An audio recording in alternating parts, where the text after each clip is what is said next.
everybody's eating their food, and President Trump is not president at this time, and he's talking to the senators. He's talking about really important stuff, and I'm just minding my own business going, I don't know how I got in this room. Well, okay. I'm sitting elbow to elbow with him. It's about an hour into dinner. I hadn't said a word, just been listening. And Trump gets through eating, and you've seen him do this move right here. Wherever in the big boardroom he does this. Okay, that's what he does. He goes, can I ask you a question, John Rich? He never calls me John. John Rich? I look at him, I go, yes, sir. What's the question? He goes, well, you do a lot of big shows. Like, you're an entertainer? Yes, sir. You play for really big crowds? I go, I do. I play for really big crowds for a long time.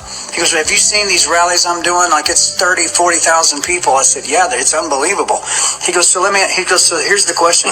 Why are people booing me at my rallies when I bring up the vaccine? This is the question from the President of the United States. A guy who is very proud at that moment of the fact that he was able to stomp the gas pedal and get that thing out because he's under the impression this is going to fix the problem. Operation Warp Speed. That's it. Yeah.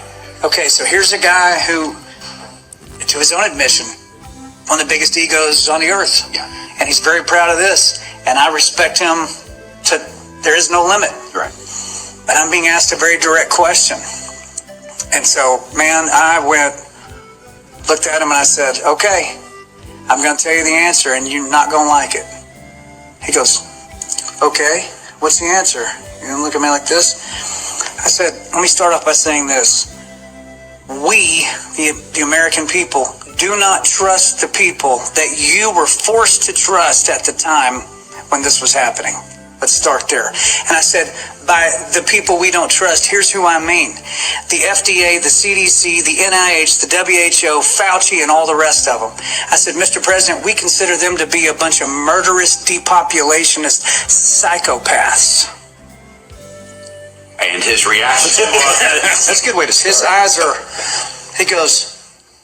Unbelievable. Unbelievable. He's stunned.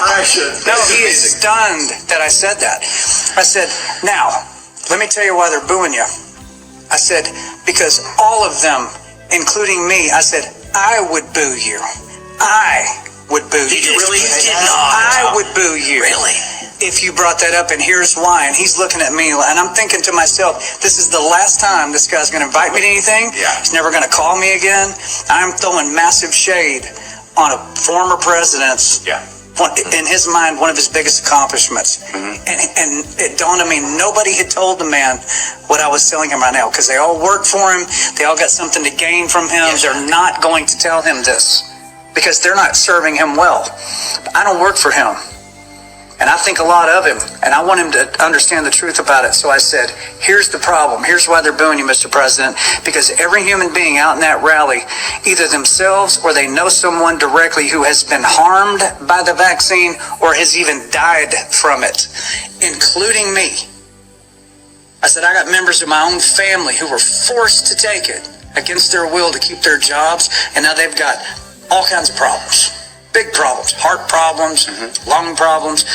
And he's looking at me, and he looks around the table and he goes, this is unbelievable. I mean, he goes, has anyone else heard this? Herschel Walker, he was running for Senate at the time. He goes, Mr. President, I mean, down in Georgia, my constituents come up at my rallies, and what John just said, man, I hear it every single day.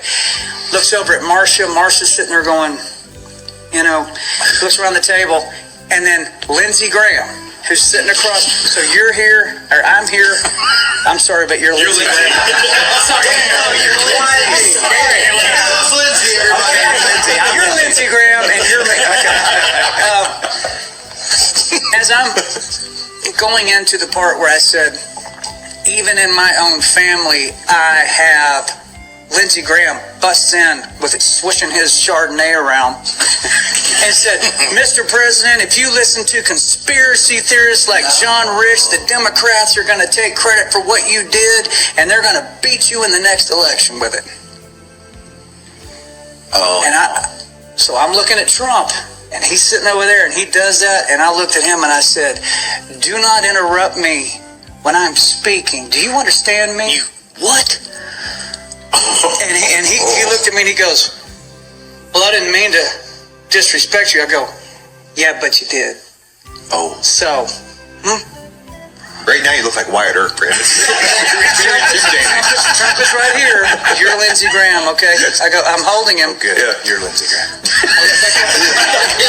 That's the president. I look at him one more time. I go, now let me finish what I was saying. Oh, man. And then I finished it. Okay. Trump ended that by saying, so I guess no more vaccine talk. I said, I think that's a good idea. I said, I think you're going to learn a lot about it. But yes, I think that's a good idea because that's the only thing that would make us ever boo you, Mr. Yeah, because President. you're right. I mean, that's one of the things that I think a lot of people didn't agree with him on, and it was the vaccine and him being proud of it. And Jason actually has a story that's similar to that. Well, the thing about Trump and the vaccine, Trump never mandated the vaccine. No, exactly. Trump said, you're all the doctors, go figure out how to make this stop. Right, to make this And he trusted these people that we now all know are a bunch of depopulationist animals.